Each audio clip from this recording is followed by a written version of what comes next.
Welcome back, everybody, to the Leaders Talk Podcast. And I'm your host, Jacob Pito. I'm going to interview leaders amongst every industry, from athletes to CEOs to coaches to executive directors, and the list goes on. So that way you can take a piece of everybody's success and apply it to your own. So if that sounds like something you like, then feel free to subscribe and enjoy the rest of the video. And remember that this is a place where learning becomes entertaining. But like you read in the title, like you saw in the thumbnail, we have none other than a special guest, the co-host of the Fish Tank podcast and the executive director for almost 20 years, coming up to 20 years. 19. We just established that I've been here longer than you've been on this earth. So, Yeah, literally. I feel a little old, but I've been here a long time. Yeah, for the Jason Taylor Foundation, Seth Levit. Thank you for taking the time. Thanks for coming out here, getting sure. all set up, coming to visit what we're doing out here, and I think what you're doing is amazing. So For sure. glad to be a part of it. So this is a little, for you guys out there, this is a little different than the normal interviews because I really, like Ralph was saying, that you have something in you because you've been doing this podcast, you've been in the podcast world, you're a podcast coach, you've been in the media world for a while. And that's what I really want to key in on. Okay. Like, okay, how to really succeed in that podcast world. So the most curious question that I wanted to ask from the first question is, do you think the podcast world right now is oversaturated? I know people are saying that, but I think that kind of the whole purpose of podcasting at its core is for anybody to have the ability to tell their story. That's really what podcasting, if you think back to podcasting was created to be an audio blog. That's how it started. Going back, again, not to talk about your age, but there was a time where people still write blogs, but that was a big thing. Like you used to be able to be a journalist, you had to go to journalism school, you had to get hired by an established, credible newspaper, and there was only like 2 or 3 in every community. And then, obviously the internet changed everything, and blogging became a thing. And anybody who had anything to say had the ability to say it and to share it with the world. And so podcasts were created to be essentially audio blogs. It was created for you, a student who wants to do something special, to be able to go out and get interviews and tell stories. It was created for the guy sitting in his garage that just loves heavy metal bands to be able to talk about heavy metal bands with his friends. Like very niche down, like Absolutely, everything. that's what it was created for. And so everybody has a voice, has an opportunity. They're not all going to have an audience, but sometimes we get surprised at the people that do develop audiences. So obviously now everyone says, well, everyone's got a podcast. It doesn't mean everybody's got a good podcast. It also doesn't mean everybody has the desire to grind and keep their podcast going. I heard some statistic that I think there's like 2 million podcasts or something that currently sit on Apple Podcasts or whatever, and only half of them are active. Because some people get all excited, hey, I got my first podcast, and they do their trailer and they put it out there, and then they do episode 1, and they're like, this is a lot of work. And I wonder how much are consistent. Correct. Apart from that. Correct. Yeah. And so that's a difficult thing. So do I think, your question is, do I think it's oversaturated? I don't. I think there's a tremendous amount of content, but I think the beauty of it is that we all want to hear or are interested in something different. Yeah. And we can do it on our own time, and we can get as niche down as we want to be. We can support our friends.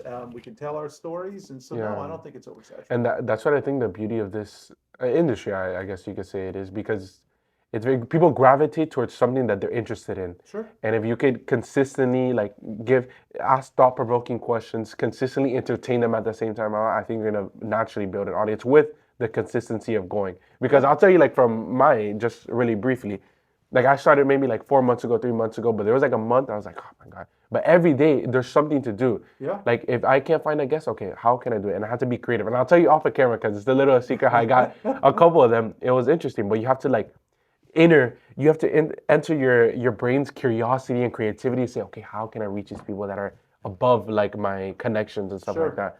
And that's where I think the hard work comes in. Yeah. And you kind of get to be an entire network or studio all in one person when you start. Now there are podcasts that reach the highest levels, and they have 10 people working on one podcast. Yeah. But for you, you're the show booker. Yeah. You're the producer. Yeah. You're the executive producer. You're the editor. Yeah. Right. You're the host. Yeah. I mean, you're getting to do all of these things. Yeah. And you understand. And my dad was talking to me about this the other day. You kind of understand so when you do build your platform to where you have people working for them, now you know what you want. Since you've been in the editing, and you're more grateful for that. Because before, my dad said, oh, why don't you get an editor or whatever? Like, no. I want to be like unique. I want to like get my style, find my group, whatever.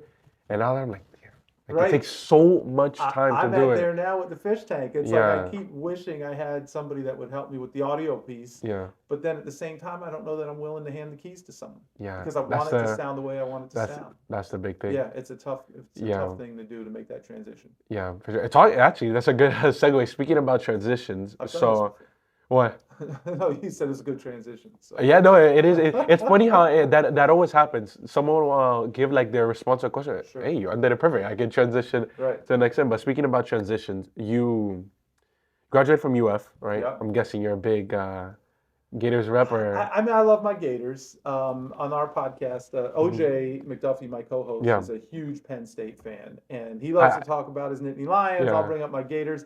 I'm not as crazy about it as I was. I mean, I'm all in on my Miami Dolphins. Yeah, I But think when the that's Gators do where well, it's fun yeah. to get behind it. Yeah, but I bring that up. So from UF, then I'm guessing you got the internship with the Dolphins. Actually, I did an internship with the Cleveland Cavaliers right out of Uh college. huh. So I spent a year with the Cleveland Cavaliers. I like to tell young people, I think LeBron James was probably in maybe sixth grade or something when like it Wow. was long before anybody ever, Yeah. before the king became a king. He was just a Yeah. prince at that point, I guess. But Yeah.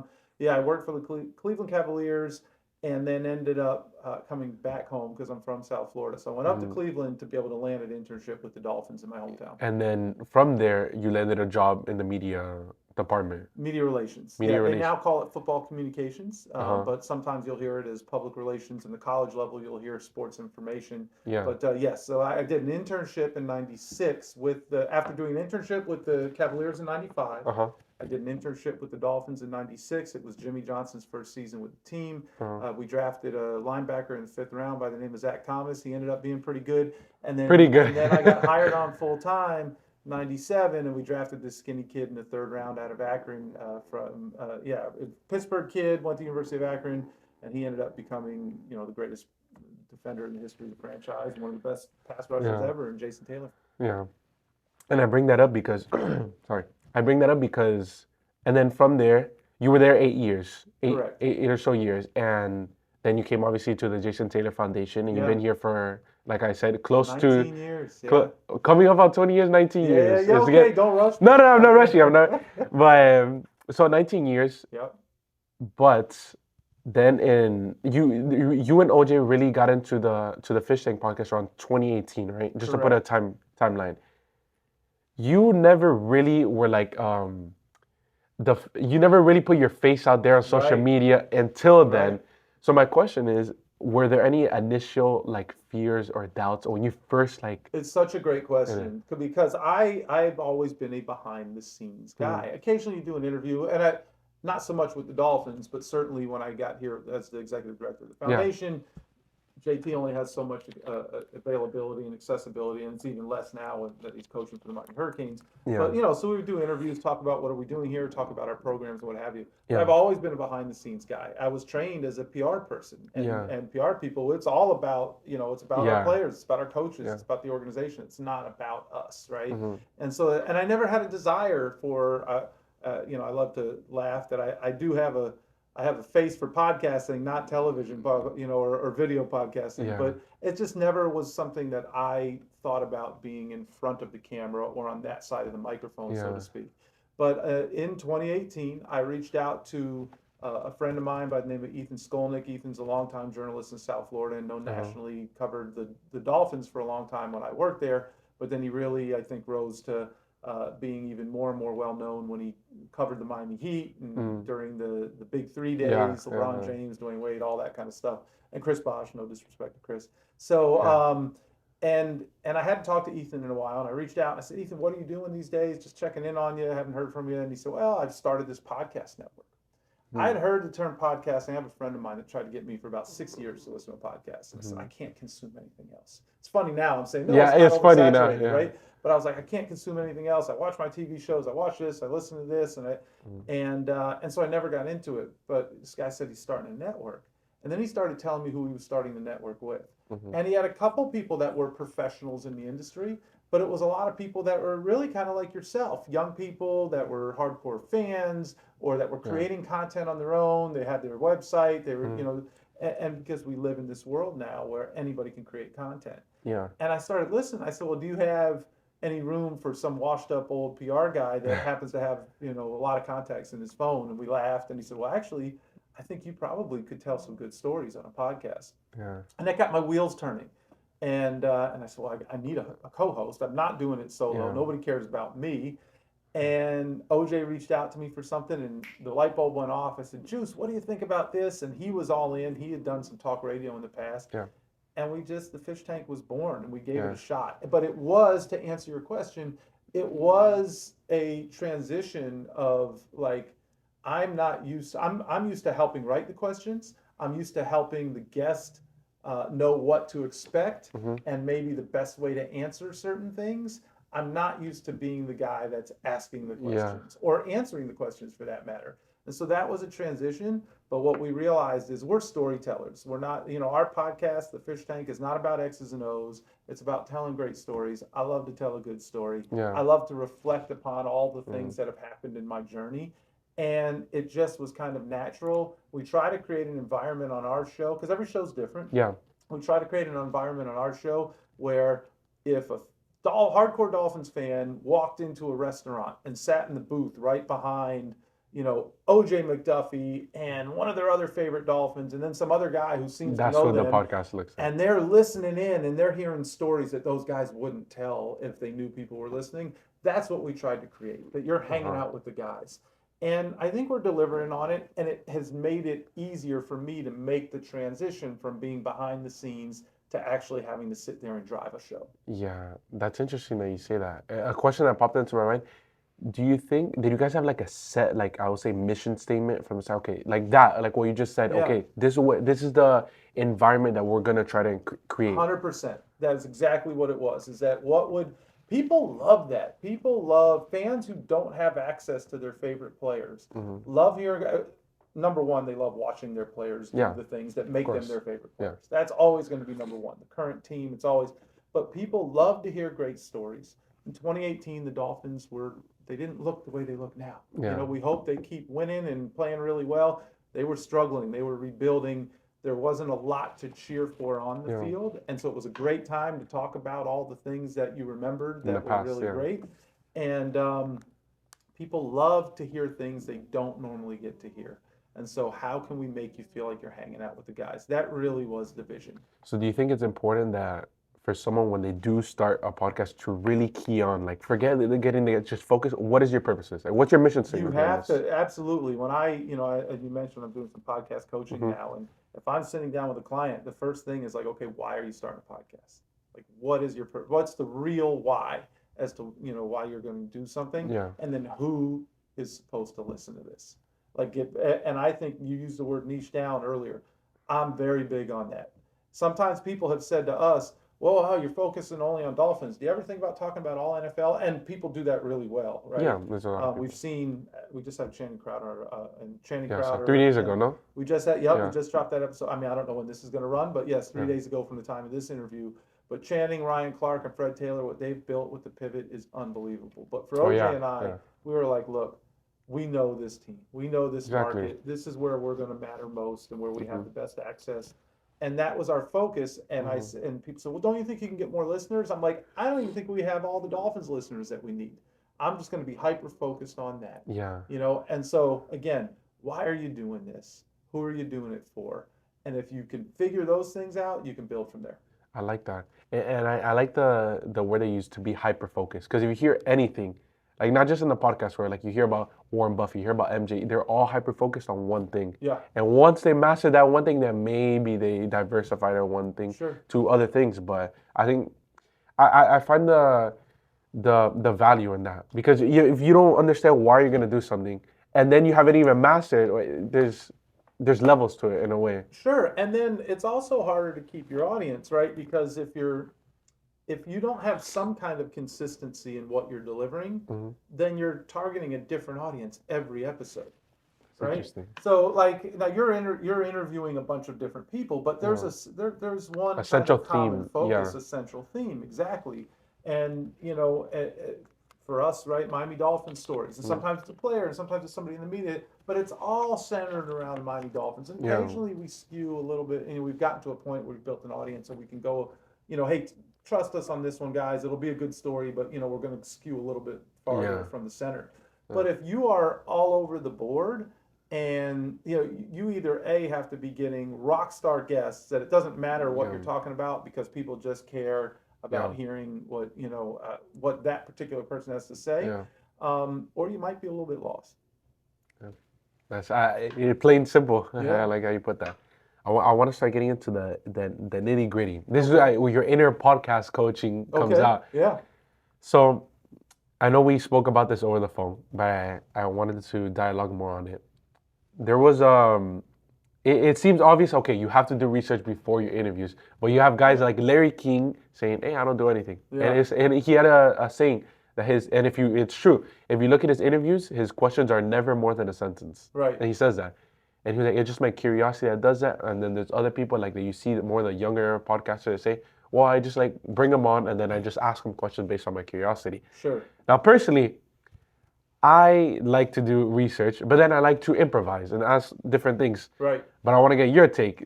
Yeah. Well, first of all, Larry King's a legend. Yeah. And if that's what he did and it worked for him, that's great. But not everybody can do every. We were just talking to Dan Marino's marketing manager, Ralph Stringer.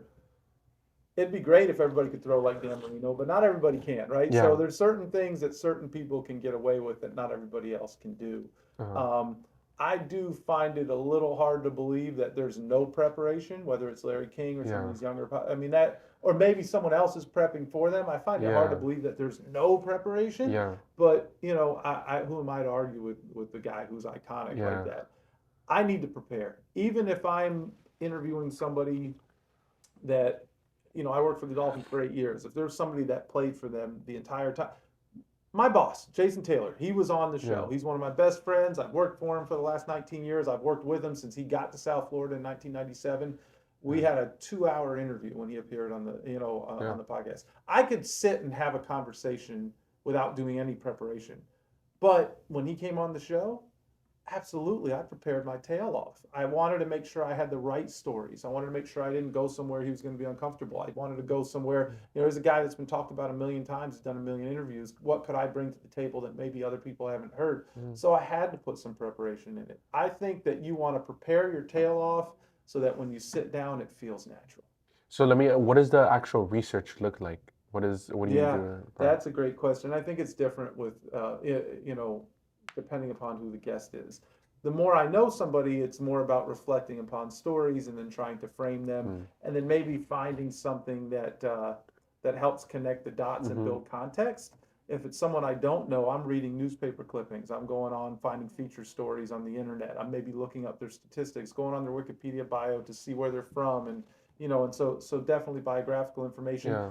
We like to do something OJ and I like to do is call former teammates in our space. Hey, you got a good story about this guy? Yeah. Oh man, did he tell you you got to ask him about the time that he whatever such and such restaurant and sometimes they give us stories we can't talk to them about. It's like, I probably don't want to go that far.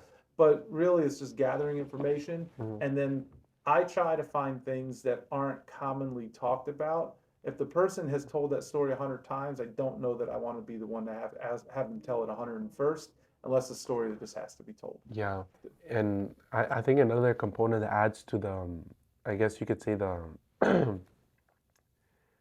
the naturalness of the podcast, because when you look at the fish thing, it's very, like how you said, it's like if a guy was listening over to at a how you say, a diner or a bar, and you're just listening over. It creates that type of atmosphere. Yeah, like oh my God, you're not going to believe who walked in. Yeah. I was sitting there eating at Denny's, and then right behind me was Jason Taylor and OJ McDuffie and some other dude. And like they were telling stories about. That's how I want people to feel. Yeah. That they get to be a fly on the wall. And do you think that that environment that you create also is created by the off-camera conversations that you have, or? It absolutely, yes. I think that it's for us. Our guests have to be comfortable when they sit in that chair and when we press play on or record on whatever camera or device that we're using. Otherwise, our show is not going to be our show. Yeah. If that makes sense. For some things, or in some instances, our guests are comfortable because they've known us forever. They were OJ's teammates. I worked with them. We traveled together. We celebrated in locker rooms after big wins together. Like those things. that comfort already exists. So how do you work with someone that you notice, like their body language, that they're a little bit like, you know what I'm saying? Behind, they have a wall up. How do Yeah, you deal with that? that's a great question. We've been lucky that we haven't had a ton of that, but I think you can't force it. You just have to, yeah. Hopefully, your research makes you understand who this person is a little bit, and then at some point you have to just try things and see what they respond to. And if there are things that they start to get better Yeah. answers, if they start to loosen up, and so sometimes you just have to try things. But I think the tighter somebody is, the more you have to be a little bit conservative in terms of where you're going to go. Yeah. Unless you know this person's a wild person. If I got this wild man and I'm sitting there and they Yeah. feel like this interview is too stiff, then maybe I need to loosen up a little bit. And then Yeah. that'll help them loosen up. Makes sense. Another question that popped up is, like, a lot of people go for the big questions, the like, hey, how are you asking me, that type of thing. Yeah. Is there like a line that you like don't cross, but at the Yeah. same time, it's one of those questions that people are like, anybody is just like, damn, they get closer to the. Yeah, so we absolutely think about those things because sometimes somebody maybe had a challenging past, Yeah. right? Or maybe something happened that we think is really funny, but it could have been embarrassing for that person. Yeah. If I think that I never want to sabotage, or that's not our show, because Yeah. if we sabotage one person, everybody else, even if they know us, are gonna be like, nah, I saw what you did to so and so. You're not gonna get me Ruins your like that. reputation. Correct. Yeah. Some people get away with it because maybe their show is so popular, their audience is so big. Yeah. We never want to sabotage anybody. But if there are questions that need to be asked or that we feel need to be asked that like would be a complete miss, like how do you have this person here and not ask them about that question? Then we have to have a conversation. OJ and I will talk about how hard do Yeah. we want to push? Do we want to go there? Sometimes we'll just talk to the person. Yeah. Hey, what are you willing to discuss? What are you uncomfortable with? And you ask them that I'll off camera. absolutely, absolutely. How much can I go into this? Is there anything that is a non-starter for you that you just want us to stay away from? I'll have those questions. I'll ask those questions. Some people are not. There's some hardcore journalists that would tell you absolutely not. I'm not telling anybody my questions. If they agree to do an interview, they're putting themselves out there. Yeah. That's not who we are, and that's not the show. We're relationship driven. So I think like it just that, yeah. depends on where you're going to be. The other factor for us, Mhm. and when we started, we didn't have this factor because we were only accountable to ourselves and our guests. But now, because we're part of the Miami Dolphins podcast network, we also have to think about, would the Dolphins be comfortable with that content? Yeah. Going back to, you said you're a channel that you're relationship driven. You're not like just Right. asking questions, getting viral. Like, you're very relationship driven. With that, some of the relationships that you built are like, not a lot of people can build those relationships. Sure. I had a guest on the podcast, just to name a few. Literally, I'm just gonna name a few. You have Mike McDaniel. Yeah. You have recently Channing Crowder, Jason Taylor, Zach Thomas, Tua, Yeah. Xavier Howard, most recent. I mean, I think you guys are coming up to 200 episodes now, right? It feels like more, but yeah, no, I think we're in the 170 Yeah, something range. closer. Yeah, you're getting there. It's like Absolutely. 200. So it's like the guests that you guys had on are all very successful. So my question to you is, Yeah. you interview these people, you sit down with them. What are some of the common, like, unique characteristics that you see when you hear them talk, when you hear about tell them their stories? What's the common Sure. trait that they all have? Oh man. Well, the biggest commonality is that Miami Dolphins, right? No, yeah. It's that and so there's a past, there's a history, there's an appreciation, Yeah. and it helps a lot, right? So with OJ, there's a respect that they immediately have because OJ lived it, he did it at a high level, and so when we're sitting there, some of those guys you mentioned, as I said, we were friends. Yeah. Xavier Howard, Mhm. I've met him a couple times. He's done some stuff with the Jason Taylor Foundation, but X doesn't really know me. We don't know each other personally, but there was at least some credibility going in. But he sees OJ there, and he knows who he is, and he knows what he did, and he knows that he understands. And so I think there's already, he feels a little bit safe, Uh-huh. that okay, this guy kind of went through what I'm going through now. Yeah. But in terms of commonality between all of the guests, I mean, they're professional athletes, so they understand. There's a grind to get to where they are. They're the 1% of the 1%. They I was don't just get, about to say that, the they don't 1%. get to that place without Yeah. sacrifice, without grind, without pain, without Yeah. loss, and so that's a commonality that and they play the greatest team sport in the world. So they understand building a bond with a group of people for a common goal. And the fun that comes with that, the struggle that comes with that. So those things I think are pretty common amongst our guests. A person that wants to get into a podcast, 18 years old, right? They know they want to do it. They don't know their why, but they know they want to do it. They want to put in effort. They want to make it somewhere with the podcast. What is the next three moves that person should take? Wow, 3 moves.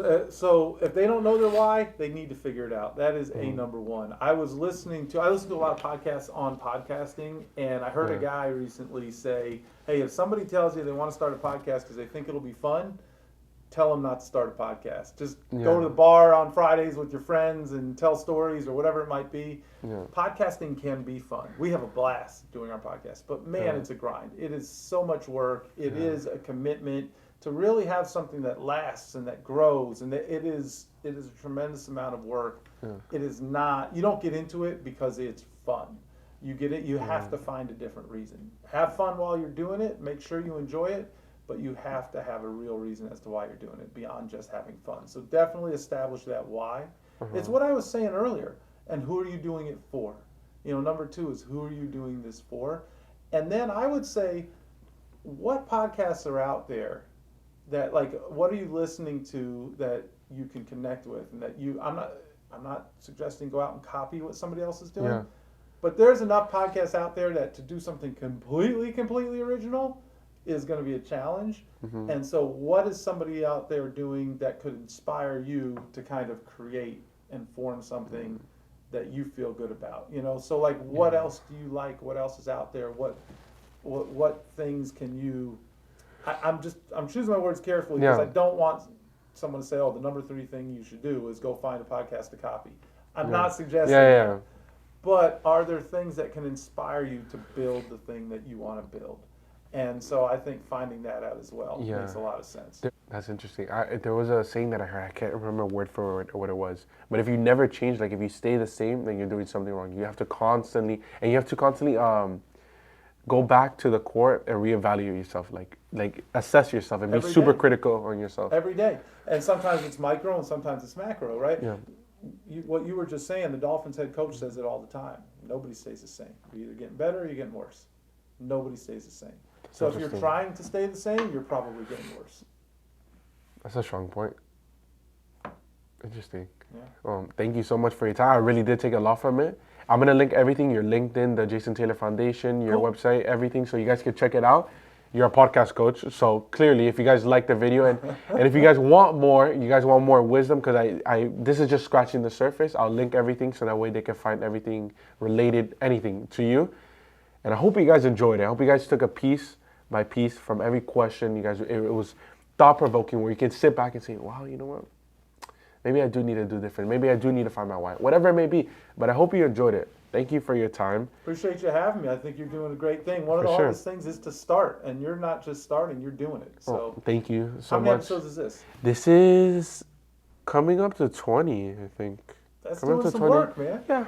Sweet. I think one of the stage that I'm at right now is like how we spoke off camera, is breaking into the worlds that I can't really get into, but I want to get into. Right. Like the pro athletes world, or reaching those like CEOs that are like CEOs of like billion-dollar companies. Sure. And I'm gonna say it off camera, like how I got 2 coming up, but it's very like difficult. That's the hard part, getting the people.